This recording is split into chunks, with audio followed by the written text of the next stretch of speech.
Good morning, good afternoon, and good evening, and welcome to Umlink Energy Speaks Back, powered by Esther Energy. My name's Paul Webb. I'm the founder of B2B Energy, and I'm your host. Weekly, in partnership with the Energy Conscious team, we are going to be bringing you knowledge from around the world, which is available today for us to deliver savings that impact on our planet. Umlink.com are the proud sponsors of EnCO, and the strategy that we're developing now aims to engage, equip, empower organisations and energy professionals to enable significant energy savings through people. The EnCO initiative integrates employee engagement with technical opportunities to reduce energy consumption, costs, and carbon emissions to accelerate the journey to net zero emissions. This has all been brought together by Esther Energy and the Energy Institute. So Umlink is dedicating its spotlight to share the EnCO story to the world. This is episode 76 of Energy Speaks Back, powered by Esther Energy. And my special guest today is an EnCO practitioner who is one of the lead trainers of the training. So without any further ado, I give you Jes Rutter. Good afternoon, Jes. How are you today? I'm fine, thank you very much. A bit wet and windy, but it's all good here. It is very wet and windy where I am. Whereabouts in the country are you? I'm in South Gloucestershire, so just about 15 miles north of Bristol, but in the middle of nowhere. Right. And have you lived there long? Is that where you've originated from? I'm actually a Shropshire lad of origin, and after that I went to until I was sort of 20, well, a bit younger. Went to Swansea University, did energy engineering, which was a bit unusual at the time, and then I moved to Nottingham to live, where I had my first job with an ENCO, and then moved with the same company down to the southwest, which is where I've been ever since. Right. And we've been living where we are now for the last 20 years, this month actually. Right, 20 years. I did think that your accent wasn't from the Gloucester area. I'm sure I felt it was a bit northern, more up north, I should say. So, Jes, thank you for joining us today, and we're going to be talking about EnCO and your background regarding that and what you've been doing there, delivering that training. But for the benefit of our audience, can you give us some background to your origin and where you've come from within the industry? So, yes, I started in the energy industry with my degree at Swansea Uni. Unusual at the time in terms of energy engineering. I think that at the time there was only Leeds and perhaps Napier in Edinburgh that did anything to do with energy. That was all. And my background was very much as a geologist, very interested in rocks and that sort of thing. That's where my sort of initial spark came. And I spent then 16 years with an ESCO, in terms of an energy services company, in all sorts of different levels, starting in project management, energy surveys, that were fairly unusual in that context at the time. And sorry to ask this, Jess, but how far back are we talking? What year are we talking? Because energy management isn't that modern, is it? No, that's right. So yeah, very good question. So I think I can put it in a nutshell fairly easily that I've been a member of the Energy Institute just about now for 40 years. So this was the early 1980s, right, when I went to, well, it was 79, I think, when I went to university. So yes, a good deal of time ago, and obviously a lot has changed in the industry over that time. So it is quite interesting. So after I then set in 1999, 23 years ago almost, set up my own company, which was initially just me, and concentrated in a number of different areas, not just energy, but also in helping organizations to outsource their core services, which is kind of ESCO turned the other way around, giving intelligence to the customer side of an ESCO type arrangement and helping them through. So that was a sort of another interesting area, and the company's slowly grown over the time. There's now 24 of us. Wow. Pretty big turnover, and we're set up very much like a large company. So we've got we've had since 2003 ISO 9001, which is also fairly unusual. We also have ISO 50001, and 3 weeks ago we were actually certified as a B Corp, which I'm very proud of. What does B Corp stand for? So B Corp is short for B Corporation, and it is a measure of your social, ethical, and environmental stance and operation as a company. Right.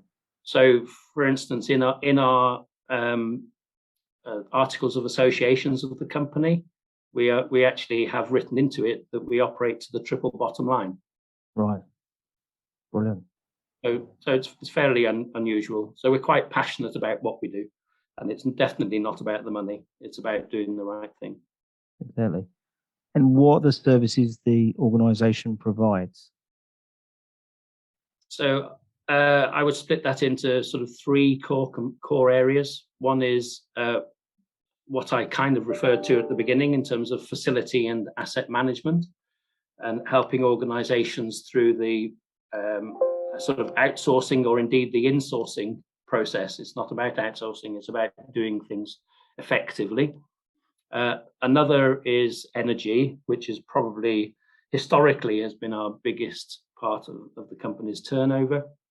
And it's everything to do with energy, from strategy and policy and advice through to identifying projects and implementing, both in terms of technology and behavior change. And then the third area, which has been a huge growth area over the last 3 years, we started into it very early. It is really everything to do with net zero and the environment. So we've got lots of environmental skills that sort of push the boundary now way beyond just energy. Okay, and any examples of what you're doing regarding net zero? Most of the net zero work right now is strategic work. So measuring and being sure in terms of the footprint, which isn't as straightforward as many people think. But it's also then about coming up with obviously targets, action plans, objectives, having a charter or a sort of initial outline of exactly what an organization is going to do prior to setting any targets, which is not always the case, believe it or not. Yeah. And then progressively helping through an implementation journey across the whole of Scope 3, particularly. And I know Scope 3 is everybody else's Scope 1 and 2 in your supply chain, but there are some significant things that can be changed and improved there. And we've already started on that road with a number of customers, and it's a sort of rapidly growing area as people at long last actually need to help to try and save this planet. And there's more awareness now around it, isn't there? Yes, indeed. I'm going to take you back in time, because I've been in the industry similar time to yourself, and when I go back to my early days, energy management wasn't what it was today. There was no legislation around. There was no drivers. The only drivers really then was money, wasn't it? By leaving lights on or leaving power on or machinery on, it was costing us money. There's all recovering that. But nowadays, the whole ball game has changed now, and I've seen that changed. And I'm going to ask you the question with what you think the drivers have been. But I've seen the drivers change throughout my career, basically. I often describe to people, and probably I would use a period of 30 years or 25 years, and I point to this red mark on my forehead of where I've been banging my hand against the wall for all of this time, because it's never really for me been about money, albeit that most frequently energy efficiency projects have a superb payback. It's nothing to do with that, and I think people are suddenly starting to twig on that. Do we want to live on this planet? And I've never been a greenie. I've been a bit of a weirdo because I've got a degree in energy engineering 40 years ago, but yeah, I'm definitely not a greenie. But I would rather like the planet to be around for my children and grandchildren and their grandchildren in the years to come, in a way that conserves all resources, not just energy, all resources, and where clean air, water, and land is sacrosanct. And we've been going down a tube very rapidly, and someone's at high level now realized this, or some people, and we're trying to now get the tube to go back upwards, and it's not that easy, but we at long last realize we need to do something. Yeah, it wasn't until 2006 that someone actually called me a tree hugger while I was doing an energy audit, because I was asking him to turn the plant room lights off as we was leaving the plant rooms. That humoured me, and it has till this day. I always think back at that time. I've told people to turn many a light off in the plant rooms as we walked out of them, but that particular time I remember it vividly because he called me a tree hugger, and I'm thinking, interesting. Yeah, that obviously says more about them than it does about you. Yeah, but yes, it's interesting. Yeah, I haven't really been called that, probably because I get it in first that I'm not. I just trying to do what's right. Maybe that's what I should have said. I'm not a tree hugger. Well, you know what? I do find myself saying that now, but yes. So I met you probably last year when we was kicking off the EnCO training, which was been very sort of eye-opening for myself, and it's been underlining all the stuff I do regarding, I call it best practice with organizations. So where did that all come from with you and John and Esther, etc.? Where did that all start? Yes, that's a good question. So until about 2 years ago, I was chair for almost 5 years of the Independent Energy Consultants Group within Esther, which is one of the 4 Esther groups. And about only a few months into my acting as chair, I actually tabled what I thought was a unique and rather interesting project that I did at a global power systems manufacturer some years earlier, where I was actually flabbergasted by the level of savings that actually had been achieved and proven. And I can come back to that later, because my history before that was all technology. I'm an engineer where technology has been at heart for all of the 30 odd years prior to that. And I was astounded that, we were able to measure almost 10% savings that we could absolutely prove came from people and not from anything else.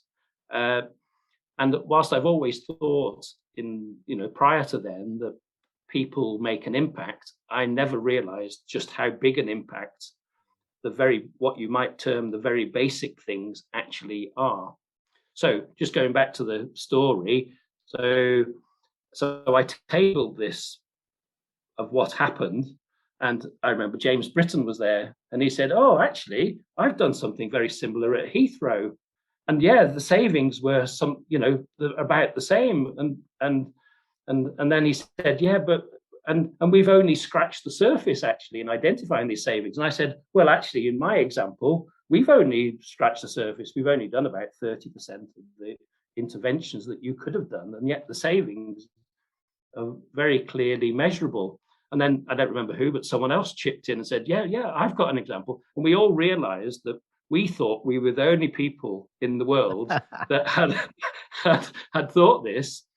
And the result of it was just a few months later, we set up a separate group, a sort of behavior change group, to actually try to start an initiative to really get behavior change to become more mainstream, knowing that it would be a very slow job to actually get there. So we set up this group. It eventually became called Energy Conscious Organization, so EnCO for short. And along the journey, we actually approached the Energy Institute to see if they would be prepared to make it a sort of joint initiative, because we thought that their backing, and they had shown interest, we know, through behavior change a couple of years early. They tried something very similar, but it didn't quite take off. And we thought we've got the sort of passion and on the ground experience to make it effective. And so we gradually pulled together a business plan, a vision, mission, tools, various things, pulled together case studies, put a website together, which we hope is where we're all, if there's one place people can go to for behavior change case studies, it's all in one place, because at some point, which I no doubt you'll come back to, no doubt, you've got to persuade the board. You have to persuade people to do things. So there's nothing better than examples to do that. And we quickly realized, as part of our business case, that if we were to achieve our objectives of trying to make behavior change more mainstream, then there were not enough practitioners, whether they were in-house or external, to actually help organizations to implement behavior change programs. Hence the starting of the training 18 months ago, and we're now in the midst of our 14th training course over that period. It's all starting to, it's a bit like the net zero suddenly changing the shape of how people are approaching energy. I think we're on behavior change starting to get close to people realizing, well, maybe there is something in this, instead of the skepticism that seems to be behind it. I worked with an organization in 2005, and we learned that people were the best way of doing this, because the board wasn't prepared to invest any money in technology. So they brought me on board to make the savings on energy management, but they weren't prepared to take on board my recommendations of changing the lighting, putting more CHP in, or whatever the technologies were. So we was forced to actually drive energy down, and we was driving energy down 7% year on year. And that's where I started to think there's more to this, as you say. And if I was sitting around at the table with you guys, I would have said, yeah, I've got an example of that as well. Yes. Yeah. So there's really good energy professionals out there that have got this experience. And the trick with the whole thing is actually making it last, of course. Yeah. Because unless you have momentum built into a behavior change program, it's liable to slip. Little bit like, although I wouldn't want the analogy to be complete, a little bit like if you don't maintain your compressed air system, you can mend all the leaks, but actually there'll be some more leaks in another month's time. It's the sort of thing that you need to keep on top of. So you can't just, it's not like putting a light in. I know you know this, but it's not like putting a light in that's saving 40% and then that's it. You can leave it. You actually need to work at it, which is perhaps one of the detractions from organizations naturally doing this, because it doesn't seem easy, but actually it is, and the paybacks are incredibly low. I liken it to spinning plates. So I've got one plate spinning away, I'll go on to the next one, and especially when you're looking at multi-sites, you go on to the next site and that one's working nicely, you go on to the following one, but then if you was to look back at that first site, they're starting to spiral back out of control again. So you have got to keep on top of it and keep focus on it. And systems, putting systems in place can really make the difference. And software does come in hand. where we can remotely monitor and then go back into those buildings and looking at their energy globally regarding, the gas and electricity consumptions on a daily basis, maybe. Yeah, and so data is an important side, but so are other related systems such as project tracking tools and knowing what savings are actually being achieved through measuring specifically, or by having ISO 50001 energy management system in place is a great structure, as you know. You alluded to one of my directions of questioning regarding the board. How do we get the board engaged to this? Because we are likely to understand it at ground level, but when we go into the board, how do we get them on board as such? Yeah, and it's probably it's interesting because it's probably the most important thing.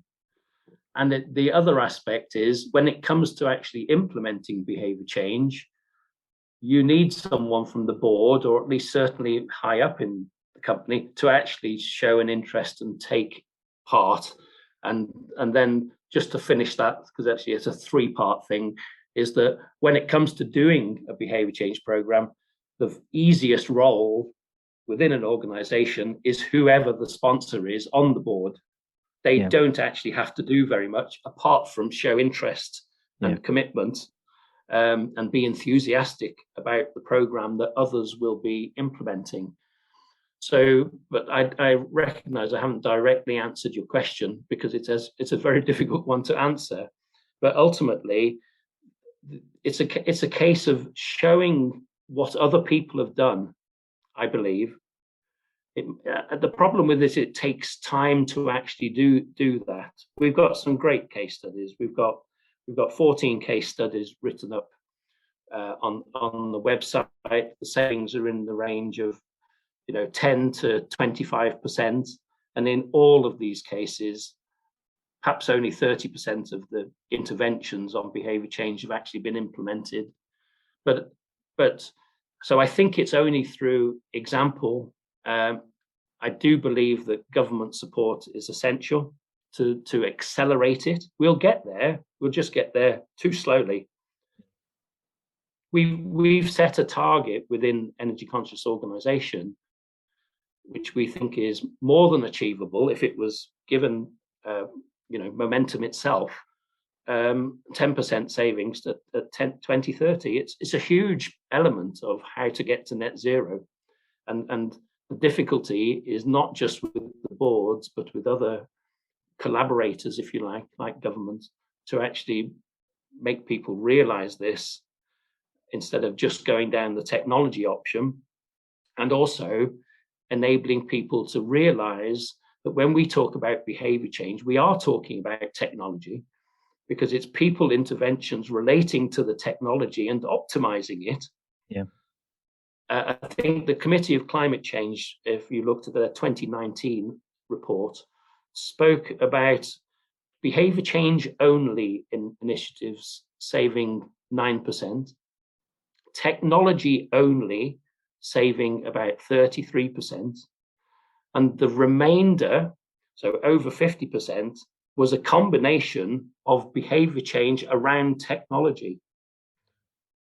So we believe that technology is actually about only 50% of the energy efficiency solution. And must be clear, we're talking here about reducing demand. So I'm not sure that directly answers your question. I think if I could easily answer your question, how could you get influence? Exactly. There isn't a black and white answer, is there? How to go and do that?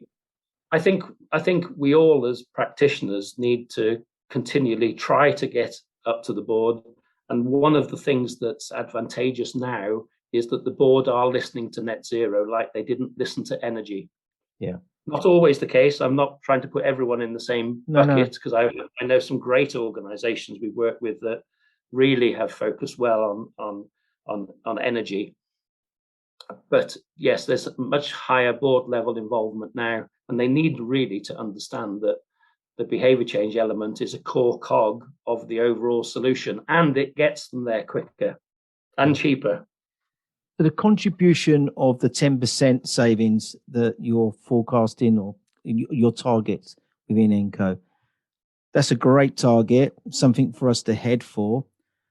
Do you know how many practitioners we need to deliver that 10%? Thousands, tens of thousands, Right. tens of thousands. Yeah, we've set our initial goal within EnCO, sort of by 2023, 24. So we're getting closer to that. Is we would like to have 50. We said 50 to 100, but we'd like to have 50 proven case studies. Right. And we think that with that momentum of having that many, people can no longer deny that this is an obviously fantastic thing to do. And just to get to 50, we really need to probably have 3 or 400 registered EnCO consultants, and probably 50 or so higher level having proven that they've done it, approved EnCO practitioners. And this isn't just a UK-based training network that you're developing. You are going to take this globally, aren't you? And you have done. Yes. I think you've interviewed some people from, not interviewed, you've trained people from Africa, haven't you? Yes. So it's open to, it's definitely a global initiative. The UK is not unique. It's across the whole globe. Yeah. And potentially in some areas of the world, of course, the percentage impact that people can have is probably higher, not lower. Where you've got embedded technologies that are very energy intensive and not so controllable to that degree, like brewing industry, for example, they tend to be more Western based. So it's those industries where the savings percentage probably is less that you can get, but still very worthwhile. So yes, definitely a global initiative, and we've tried links to Canada and Australia, and yes, as you say, people have been on the course. In a way, I guess we are focusing initially on the UK, in the same way that we're very much focusing on energy, but this whole initiative is actually much wider than energy. It's environment, it's sustainability. The people type behaviors are relating to health and safety and HR and production efficiency and all of these things. So if you've got the core skills and approach to energy right, it will naturally have co-benefits to improve other areas of a business. But we're starting with energy only because it's a big enough nut to try to crack in the first place. One thing I like about the training is obviously you go through the 4 sessions of the training course. There's an exam at the end of it to make sure that you've achieved the level of learning and understanding. But it doesn't stop there. We meet on a quarterly basis, I think it is. We all get invited. We come on, we see other people's case studies be presented to us. We break off into breakout rooms and we share each other knowledge. I like the community that's been developed around it. I think that's really key and important to take this forward. Yeah, that was always one of our objectives. And I've been so pleased with that, because I wasn't initially sure how well it would sort of be received. But you're right, we've had a lot of people from the courses continue to come to these are the EnCO academies, as we call them. Yeah. The only shame in some respects, not that we could do anything about it, is the COVID impact, because these courses that we've been running online, we would normally have done them face to face. And when you think about behavior change as the subject matter, if there's one thing that should be done face to face, it's these courses that we've been doing. But we've been nonetheless very pleased with the outcome. You can cover a lot more ground with a lot more people around the country doing these courses. I think doing it this way and engaging overseas as well. I've noticed that with the training and the work I've been doing in this field. You can definitely cover. It saves me from driving around as well, because it must. My carbon footprint's been reduced radically. Yeah. during this time. Yeah, absolutely. So I don't think we'll ever go back just to having face-to-face, No. which is obviously also good for the planet anyway. But there's definitely a role for it, and one of the key elements that we've not really been able to cover in the course is around facilitation, because facilitation skills are actually vital when you're helping to deliver a behavior change program. You need to enthuse people and make sure that Fred over here has a say, because he's usually very quiet. Yeah. And it's much easier, and you have to have the skills to be able to do that. We do plan to try to do a face-to-face along the lines of facilitation, because it would otherwise have been a core part of the course. So, Jes, it's come to that time in the podcast where I'm now going to put you on the spot, and you're going to laugh at me because you're thinking, well, what haven't I been put on the spot already? But no. So, Jes, is there anything that you can give back to our audience today regarding EnCO? I can think of a couple of angles. So the one which I'll come back to is actually what we can all do right now without going on a course or anything of that nature. And the other one, which I'll start with, is about EnCO. Inquire about EnCO. Find out about it. There's jobs to be had from this for people. It's really interesting. You need some technical knowledge, but actually it's not just about the technical knowledge. But you need enough knowledge to be able to actually enthuse. So whether you're looking for a role in the energy field, or whether you're already in the energy field, but this is a bit that behavior change is a bit that you don't know enough about. So when you're talking to your customers, or if you're in a company, there's more that you need to understand, then please approach EnCO, and there's it's all free. There's free.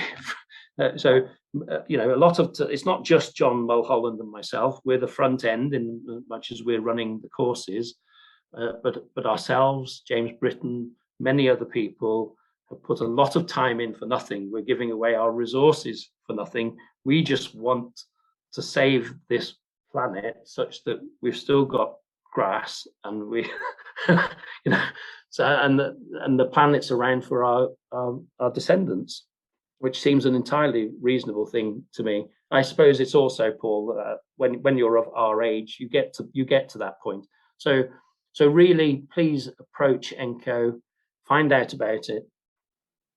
The second thing I said is come back to is what people can actually do right now. There's so much that people can do. Can you actually set yourself targets at your home or your work for reducing your base load, for example? Do you know what your base load is? If you haven't got a smart meter, get one, because was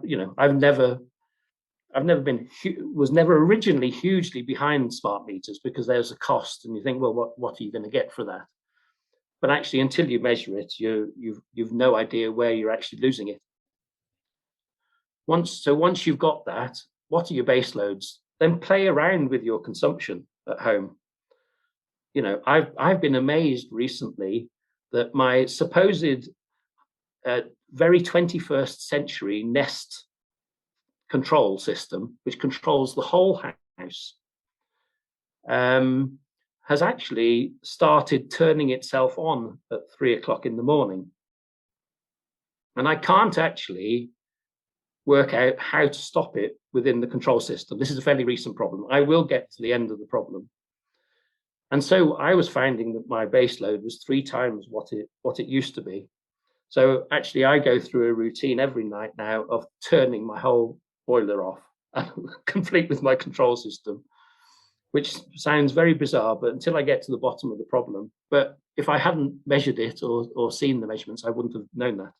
You can tweak around with other things that you can turn off. What's your fridge load doing? What your phone system, your alarm system, your mobile phones. Does everyone turn their server off at night? There's no reason why you shouldn't. In fact, it's better that you turn your server off at night because it makes the server last longer. It makes your computer run faster when you do start it up. So there isn't, and it saves energy. There is no reason anyone that leaves on a server or a mobile phone for the 8 hours of the night times 8 billion people on the planet is huge. So if little simple things like, do you only put in the right amount of water into your kettle? We did a calculation that if everybody this is just the UK, if everybody just in the UK only boiled the amount of water that they required, we could actually shut down 2 power stations in the UK. Amazing. So why and aren't we doing see where this very volume simple things? I can see where the multiply comes from, and that's what it is, isn't it? It's you just multiplying the problem many times. Yeah. Yeah. So there's far too many things that are creating a load, and we're getting far too. This is a personal thing, not an EnCO thing, but we're getting far too reliant on the mobile phone and just taking it for granted. Without it's got huge benefits, don't get me wrong, but it's a bigger problem. It's a bigger problem than air travel. Yeah. And what you hear people complaining about is air travel. Well, mobile phones and servers and so on, and that's just in data centers. That's not people's servers at home. Is the same size as aircraft. We're now going towards 5G, and 5G will consume a large multiplier on what we currently do. So, yes. So some of this awareness is what we need to kind of get around, really. And that's what it takes, really, is for that awareness. If people know that's the impact on it, then they might start thinking about that. And at this time, even if that 10% of those people only fill their kettle up to that level, it's a starting point, isn't it? Yes. And I think the other thing that I'd leave as a sort of, as I say, I'm not a tree hugger. I don't want to scare people, but people perhaps should start to think, how will they be viewed by their grandchildren in 50 years' time? How will they view what we actually do? In that, we've used 50% of the world's resource within the last 100 years, roughly, of all different types of resource. What we're going to do? Keep doing that, and in 500 years we'll be like the Wombles of Wimbledon. Yeah. In an unfunny way. And who will they be looking back at? Who will they be looking back on? Yeah. Where did the problem go wrong? And I want to put my head above the parapet, and I don't want to be one of the multitude. No. I don't suppose it'll be differentiated, so I'll probably be blamed as well. Hey, what's new? Yes, it's been really great catching up with you, and I know the great work you've been doing, and I've seen all the dedication because I've witnessed it and been on those courses, and you and John are doing an amazing job. And I know it's a team of you, but you need to take a big pat on your back for the work you're doing within that group. I'd like to personally thank you for that as well. So it's been really good. Thank you very much. And thank you for coming along today. And please, you and your family, be safe in these times. And you, Paul, thanks for the opportunity. Thank you.